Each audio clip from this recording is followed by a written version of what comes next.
By Alex Crawford, special correspondent in MyanmarWe, have witnessed scenes of shocking deprivation and desperation among thousands of stranded Rohingya Muslims in Myanmar, including emaciated women and newborn babies who have been dumped on beaches and left to die.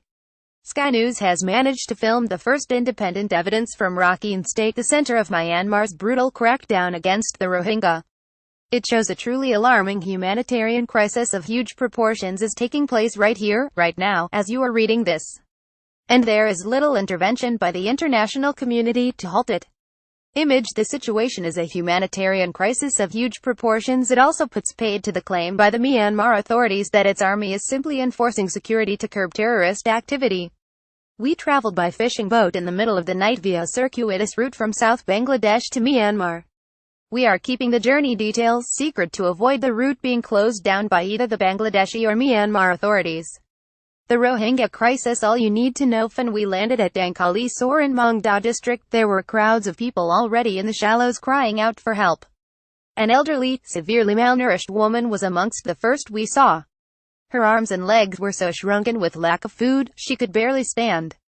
As she fell forward, I reached out to help steady her and found I could put my fingers around her upper arm. She was so thin.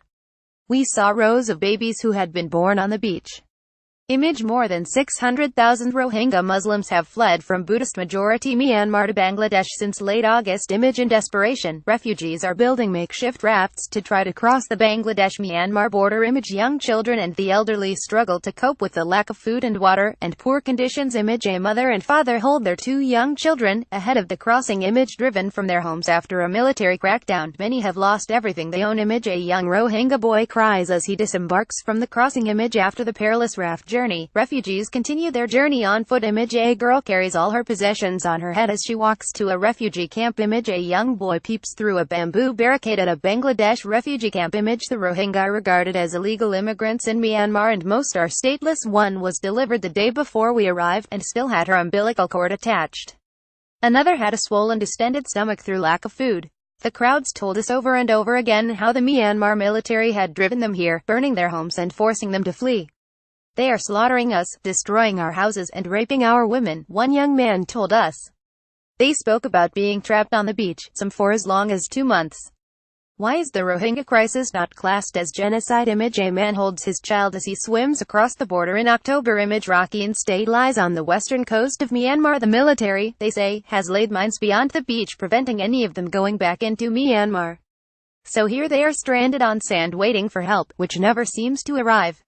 Occasionally, desperate relatives in Bangladesh arrange for boats to sail over and pick groups up. Geldof handing back freedom of Dublin in Myanmar protest, but the journey is long and dangerous in the middle of the night. Most fishermen won't risk losing their livelihoods and possibly going to jail or being arrested by the much-feared Myanmar military. So they're just not waiting. We saw scores of young men busily trying to build their own raft out of bits of bamboo, string and discarded jerry cans. The structure was about 40 square feet. They had taken 5 days to build it and expected to finish it in another 5 days.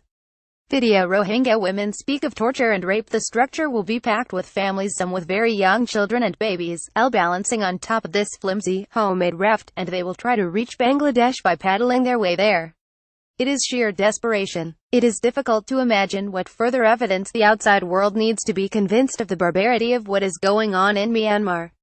Hundreds of thousands of people have headed overland to Bangladesh. The Director General of the UN's International Organization for Migration has told Sky News the number is expected to exceed 1 million in the coming weeks. They are now living in squalor there, with soaring malnutrition and disease rates. The miserable, trapped Rohingya families we saw in Rakhine State are those unable to make the trek by land because they are in the worst affected area. It is furthest away from the land border and there are dozens of Myanmar military checkpoints blocking their path. Image: this man was beaten by Myanmar soldiers while looking for water. One of the fishing crew has to shout and beat back those we're leaving behind on the beach to stop them stampeding the boat and making it capsize. It is a heartbreaking scene. Take us, some beg. Their hands are outstretched, imploring. I notice one man holding up his toddler. Another thrusts his baby at me and forces his son's tiny, shrunken leg into my hand to ensure I feel how skinny and frail he is. The boat's captain ushers us to the boat. He's anxious to leave before the Myanmar military, who are camped close by, are alerted to our presence. Video flow of human misery at Rohingya refugee camp. Our group chaotically clambers onto the boat. It has been anchored some distance from the shore to try to prevent a sudden rush of desperate people. Consequently, the passengers are waist-high in seawater trying to climb aboard, and waves smash against them and threaten to knock them over. The captain had told us he had space for about 15 people. In the end, about 30 adults, children and babies are on board, squashed together, taking up every available space. The gaunt, elderly woman we first met on arrival has been laid on the small shelf of wood against the bow. She is curled up, lying on her back. The crew hands out biscuits and water, and everyone hungrily devours them. This is the first nourishment many have had in days. The old woman beckons to me to give her some water and pulls herself up to take some. She tries to take just one gulp and finds she can't swallow. This is what happens with severe deprivation. Video inside a Rohingya refugee camp. A couple of hours later, and we can see the lights of Bangladesh. The captain anchors some way offshore and urges his passengers to leave the boat quickly. He does not want to be arrested by the Bangladeshi border guards, who have been destroying fishing boats when they catch them with refugees on board. Within a few minutes, everyone has scrambled off the boat and headed for the trees fringing the beach. The elderly woman collapses in the water but is up and helped by one of the young men and escorted to the shoreline. They pause in a rice field for a brief rest. We feel like we have been born again, one family tells us. But their faces and demeanor are still very subdued, almost dazed with trauma. They gather up their bundles of belongings that they've managed to carry with them and head off into the darkness and the unknown. They have their lives but precious little else.